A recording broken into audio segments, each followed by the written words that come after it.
청신이 눈을 뜬 곳은 병원이었습니다. 그녀는 상처가 너무 깔끔하게 치료된 것에 놀랐지만 요즘 기술로는 대단한 일이 아니었습니다.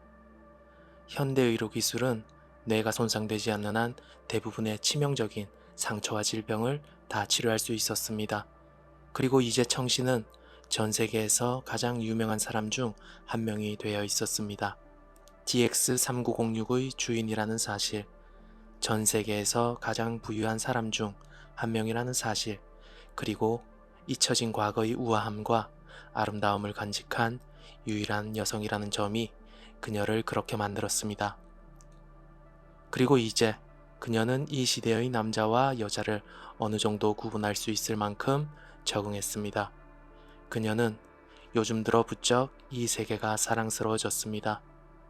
무엇보다 이 시대를 사랑하게 된 결정적인 이유는 어느 시대보다 서정적이고 찬란하게 발달한 문화예술 때문이었습니다. 그녀는 퇴원 후 이 시대의 영화, 미술, 음악 등 다양한 예술 작품을 감상했고 그 작품들과 사랑에 빠졌을 때 놀라운 사실을 알게 됐습니다. 그녀가 놀라워했던 많은 작품이 삼체에서 온 작품들이었던 것입니다.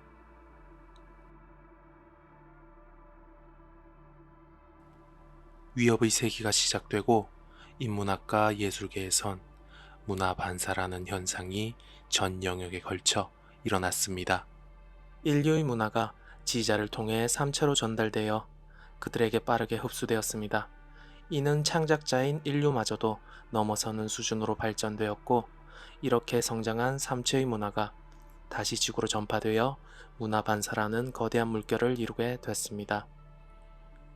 하지만 이런 발전은 삼체에게서만 나타난 것은 아니었습니다.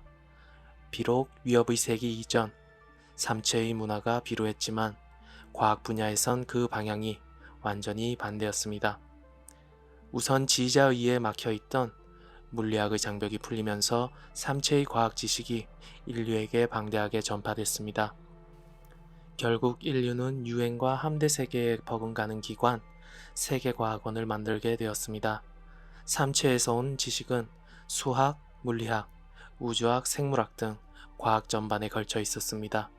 그 수준은 인류가 몇 세기에 걸쳐 이룩할 수 있는 것이었고 심지어 세계과학원의 흡수 속도가 너무 더디자 삼체는 지자를 이용해 대대적인 과학교육에 나섰습니다. 이렇게 문화와 과학 분야의 교류로 인해 이 세계는 드디어 어둠의 숲이라는 장막이 걷히는 것처럼 보이기 시작했습니다.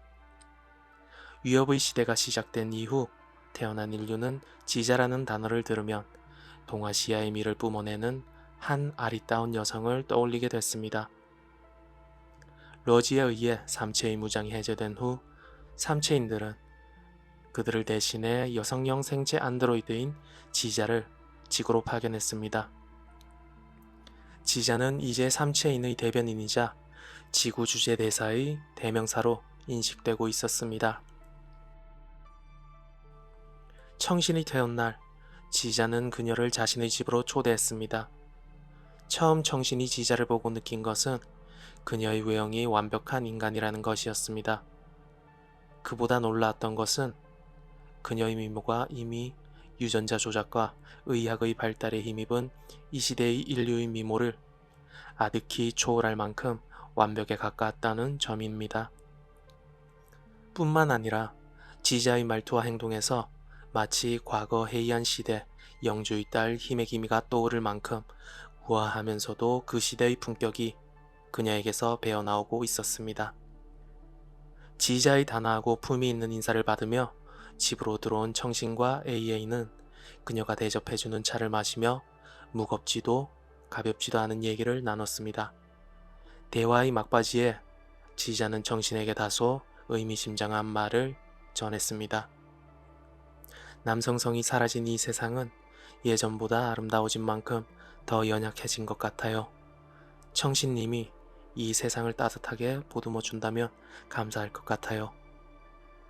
청신은 그 말의 뜻을 정확히 알 수 없었지만 지자와 삼체가 정말 이 세계를 진심으로 걱정하고 사랑할 수도 있겠다는 생각이 들기 시작했습니다. 지자와의 대화는 이후 한동안 청신에게 꿈같이 몽환적이고 따뜻한 추억으로 남아있게 됐습니다. 하지만 이런 따스한 감정들이 산산이 부서진 것은 그로부터 며칠 되지 않은 어느 날 아침이었습니다. 그녀의 집에는 험악한 분위기의 남자 6명이 찾아왔고 자신들을 이번 검잡이 경선 후보자라고 소개했습니다. 어떤 점에서도 청신과 공통점이 없어 보이는 이들은 사실 이 시대에서 청신과 가장 큰 뿌리를 공유하는 사람들이었습니다. 바로 서기 시대인이라는 칭호로 불리는 이들입니다. 이 시대에도 청신처럼 위기세기 초에 동면했다가 깨어난 이들이 소수 존재했습니다. 청신은 여성성이 강조되는 이 시대에 잘 적응해 살아나가고 있었지만 남성이 세계를 지배했던 서기 시대에서 온 이 남자들은 시대적 사고관념을 바꾸지 못해 이 시대 사람들에게는 하나같이 위협적으로 보였습니다. 그들이 청신에게 찾아온 이유는 단 한 가지였습니다. 대표로 보이는 한 남자가 그들 앞을 나서며 청신에게 말했습니다. 당신은 검잡이 경선에 참여해서는 안 됩니다. 청신은 불과 며칠 전에야 검잡이라는 존재를 처음 알게 되었을 뿐이지 자신이 검잡이가 되려는 생각은 단 한 번도 해본 적이 없었습니다. 이들이 왜 자신을 압박하면서까지 이러는지 전혀 이해할 수 없었습니다. 하지만 그녀의 생각과는 다르게 이미 청신을 이 시대의 새로운 검잡이로 원하는 사람들이 전 세계적으로 늘어나가고 있었습니다. 우선 그녀가 이 시대로 오게 된 배경인 PIA 연락요원이라는 직책이 그녀를 빛내게 해주는 중요한 배경 중 하나였습니다. 또한 청신이 동면에 들어갔을 당시 PIA는 창설한 지 불과 몇 년밖에 안 된 신생기구였지만 지난 3세기 동안 PIA는 BDC와 UN조차 해내지 못했던 다양한 작전과 프로젝트를 수행해냈습니다. 이제 PIA라는 조직은 세계의 균형추 가운데 하나가 되어 있었습니다. 그리고 그녀가 DX3906의 소유자인 것도 중요한 요소였습니다. 이 세계에서 유일하게 또 다른 세계를 소유한 청신에게 언젠가 자신들의 기술력이 수백 광년의 거리를 생활권으로 둘 수 있게 된다면 DX3906 항성계는 인류의 두 번째 안식처가 되어줄 수 있다는 기대가 그것이었습니다. 마지막으로 이 선거의 대부분 유권자는 이 시대의 평균적인 사람이었습니다. 여성화된 이 시대의 평균적인 시대정신은 이미 청신이 그 자리를 맡아주길 강력하게 원하고 있었습니다. 이런 배경들이 청신을 가장 강력한 검잡이 후보로 만들었고 청신 앞에 선 그들은 그녀를 막아보고자 했습니다. 그리고 그들 중 한 후보가 강한 어조로 청신을 몰아붙였습니다. 당신은 검잡이에 어울리지 않아. 검잡이는 삼체인들에게 두려움을 줄 수 있는 존재여야만 해. 그는 다시 청신에게 청신이란 존재는 단지 착하고 책임감이 강한 소녀일 뿐이라고 말했습니다. 그렇게 찾아왔던 6명의 후보들은 한동안 청신을 설득하고 윽박지른 후에야 사라졌고 청신은 한동안 검잡이에 대한 생각으로 마음이 무거워졌습니다. 그런 생각들로 밤잠을 이루지 못했던 청신이 지금 서 있는 곳은 UN 본부 총회의장이었습니다. 오늘은 UN이 그녀의 행성 2개와 항성의 개발권을 공식적으로 인양받는 인수식이었습니다. 간단한 인수식과 기념 촬영을 마친 그녀에게 PDC 의장이 다가와 검잡이 경선에 꼭 참여해 줄 것을 부탁했습니다.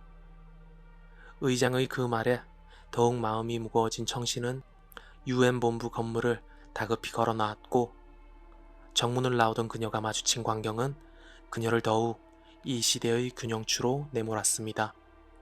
그녀의 눈앞에는 수많은 인파가 그녀를 맞이하고 있었고 그중 한 젊은 여성은 간절한 눈빛으로 청신을 쳐다보며 자신의 품에 안은 아이를 청신에게 건네며 이렇게 말했습니다. 야만적이고 폭력적인 서기 시대의 남자들이 두 세계를 파괴하는 걸 막아주세요. 지금 시대를 살아가는 대부분의 인류는 위협의 시대 이후 태어나 삼체와의 진정한 평화를 원하는 이들이 대부분이었습니다. 그들이 보기에 로지를 포함한 서기 시대의 남자들이 검자비로서 강경한 입장의 함대 세계와 손잡아 삼체 세계를 더욱 쥐어짜게 된다면 반세기가 넘게 이어온 두 세계의 믿음은 산산이 부서질 것이라고 생각했습니다. 청신은 자신의 품에 안긴 아이가 그녀의 손가락을 힘껏 움켜쥐는 걸 보고는 오랜 기억 속 한 장면이 떠올랐습니다.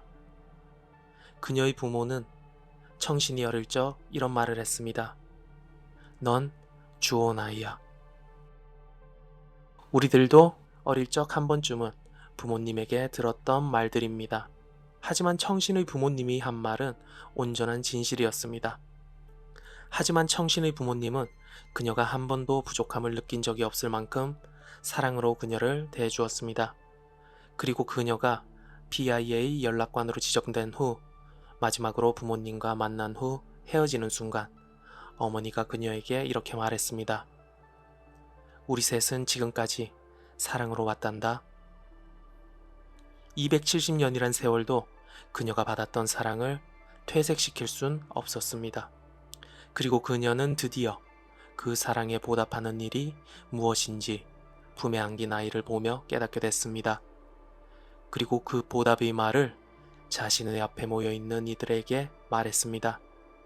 제가 검자비 경선에 참여하겠어요.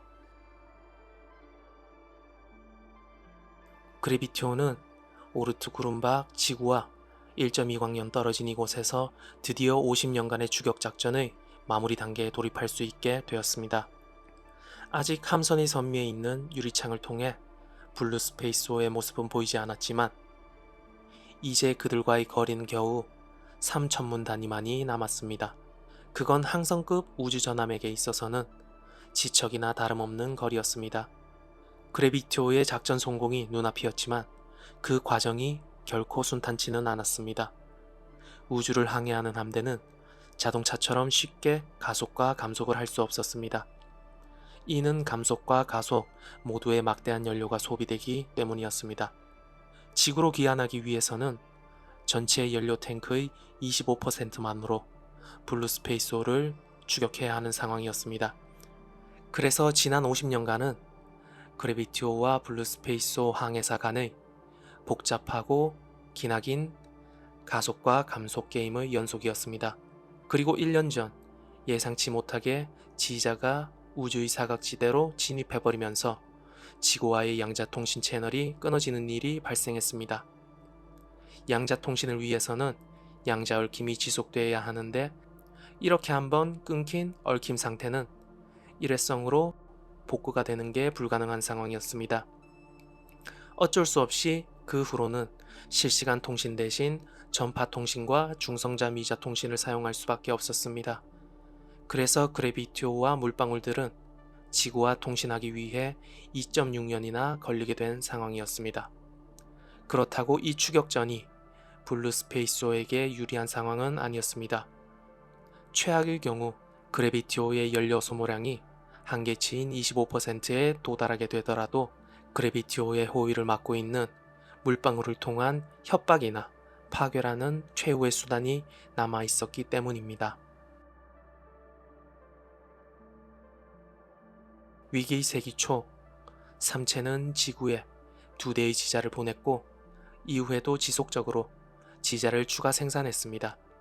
그중 일부는 태양계로, 나머지는 은하계의 정보 수집을 위해 우주의 여기저기로 보냈습니다. 하지만 정보를 수집하던 지자들 중 많은 수가 어느 날 통신이 하나둘씩 끊어지기 시작했고 이후 삼체는 우주 공간 곳곳에 존재하는 사각지대를 발견하게 됐습니다. 그러나 삼체 또한 사각지대의 존재만을 알아냈을 뿐 그 실체는 명확히 알 수가 없었습니다. 위협의 세기 이후 삼체는 이 문제에 대해 인류와 공동 연구를 진행했지만 그럼에도 불구하고 명확한 실체를 파악할 순 없었습니다. 이는 마치 우주에 자신들의 존재를 숨기려는 장막처럼 느껴졌습니다. 두 문명은 사각지대의 분석엔 실패했지만 한 가지 사실은 더욱 명확해졌습니다. 우주가 어둠의 숲 상태임이 더욱 확실해졌다는 사실과 이 사각지대들은 그 존재들에 의해 만들어졌을 거라는 사실이었습니다. 사각지대를 통해 어둠의 숲속에 숨어있는 문명들이 과연 어떤 비밀을 그곳에 숨겨뒀을지는 삼체와 지구에게 언제까지나 비밀로 남아있을 것처럼 보였습니다. 50년간의 추격전에서 그래비티오의 선원들은 대부분 동면 상태였습니다. 함대 내에는 필수 인력 몇몇만이 당직 근무를 서고 있었고, 나머지 기간은 그들 자신의 생체 시간을 정지시킨 채 우주를 여행 중이었습니다. 하지만 얼마 전 블루스페이스호는 더 이상의 도주가 의미 없다는 결론에 이르렀고, 그래비티오를 향해 투항 의사를 밝혔습니다. 이제 동면에 들었던 대부분의 그래비티오 선원들은 최종 체포 단계를 위해 모두 동면에서 깨어난 상태였고, 함선의 고위 간부들은 블루스페이스호와의 구체적인 도킹 절차에 대한 협의로 출항 후 어느 때보다 더욱 바쁜 일상을 보내고 있었습니다. 승선원들 전원이 깨어난 지 얼마 되지 않아 함대 내의 정신과 전문의 웨스트의 상담실에는 대본 중령이 찾아왔습니다.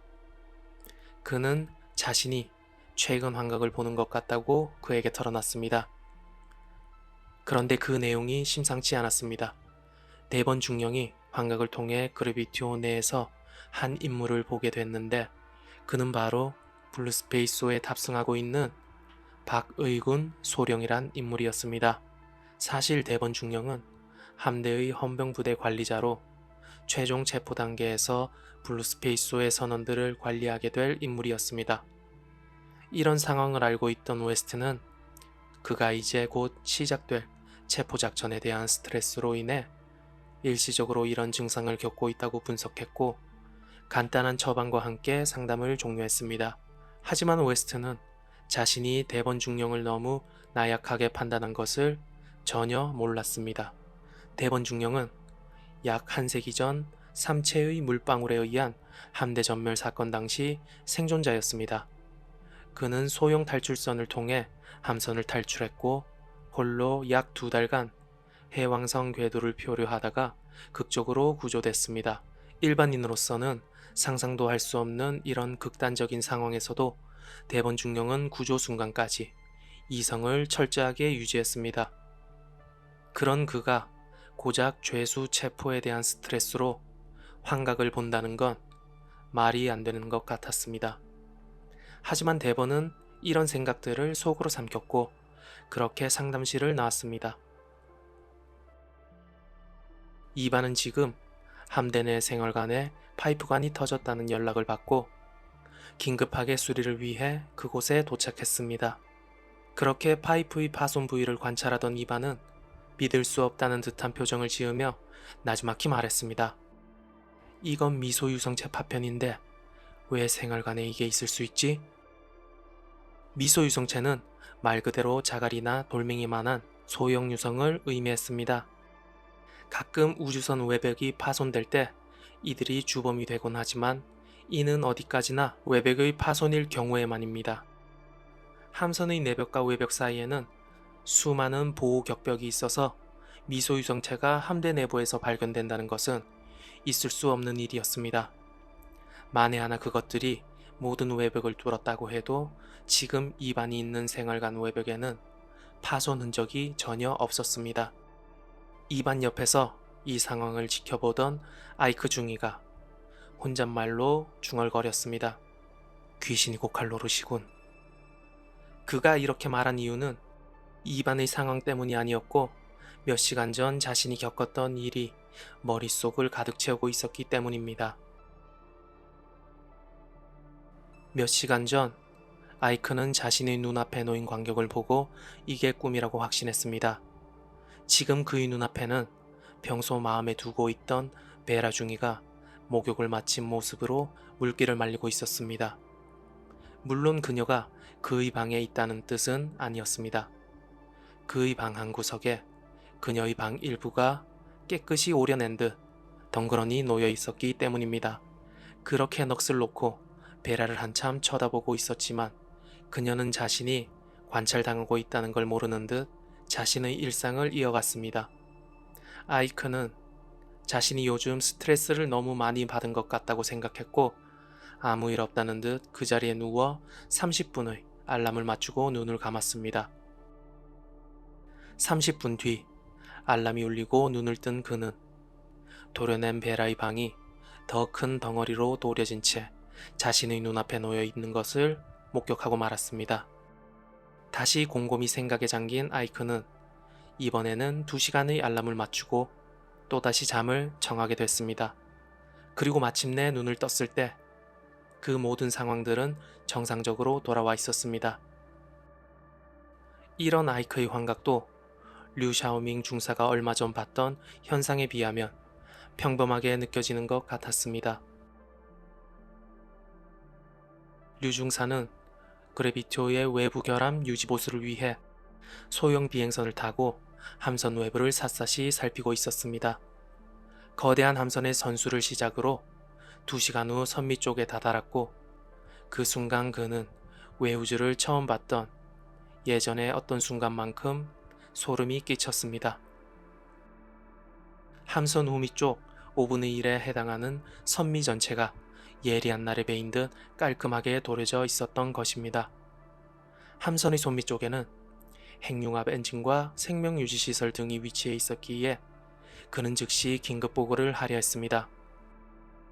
그 순간 류 중사는 함대 내 베테랑 선배가 예전에 자신에게 했던 말이 떠올랐습니다.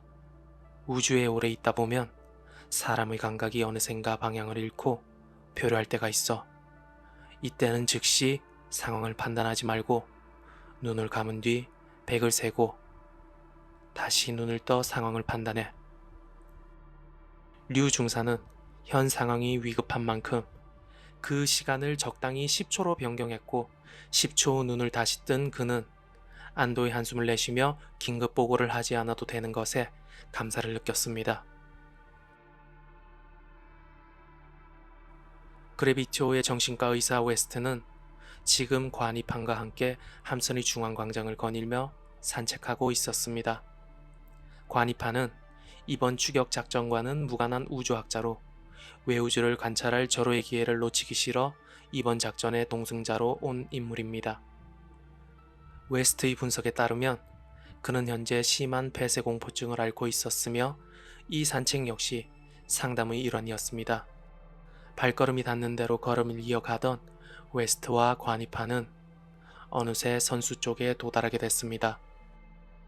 이곳의 외벽은 투명한 강화 유리로 되어 있어 이 위치에서 우주의 풍경을 보면 마치 끝없는 우주에서 맨몸으로 유영하는 기분이 들곤 했습니다.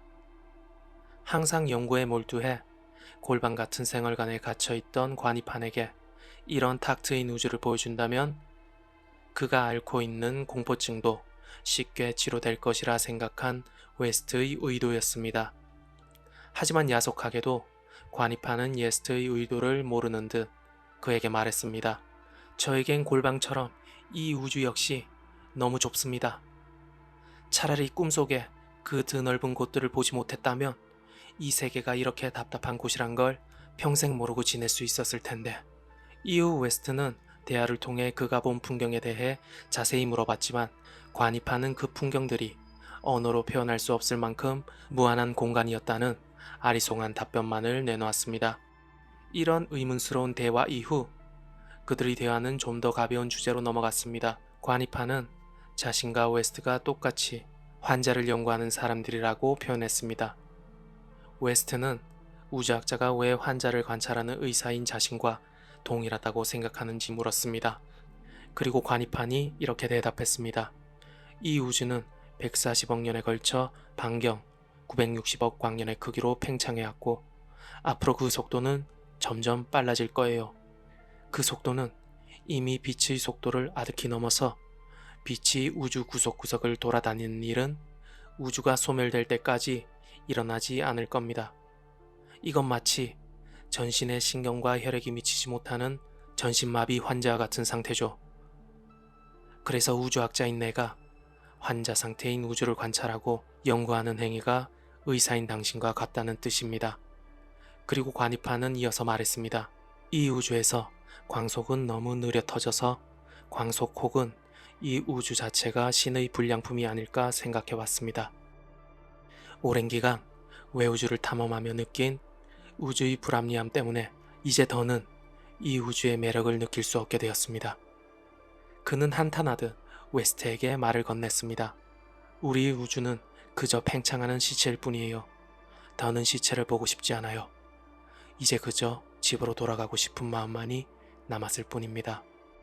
이 말에 웨스트도 마음이 울컥했고 자신도 이제 집으로 돌아가고 싶다고 말하려는 그 순간 함선의 경보음이 모든 것을 집어삼켰습니다.